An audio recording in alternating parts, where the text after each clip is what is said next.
అమరావతిలో కన్స్ట్రక్షన్ రంగం ఊపందుకుంటూ ఉంది. ఒకవైపున మౌలిక సదుపాయాలైన రోడ్లు కానీ, డ్రైనేజీ కానీ, బ్రిడ్జిలు కానీ, పిల్లర్స్ కానీ ఇవన్నీ కూడా ఏర్పాటు చేయడం జరుగుతూ ఉంది. మరొక ఏడాది 2 సంవత్సరాల లోపుగానే అమరావతి పూర్తయ్యే అవకాశాలు కూడా కనిపిస్తూ ఉన్నాయి.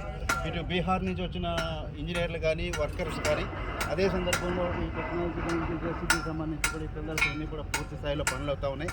ఒకవైపున ఇరిగేషన్ డిపార్ట్మెంట్ తోటి, మరోవైపు మున్సిపల్ శాఖ మంత్రితో కూడా ఇవన్నీ కూడా కోఆర్డినేషన్ చేసుకుంటూ కూడా అమరావతి పనులు పట్టాలెక్కించడానికి ఊపందుకుంటా ఉంది.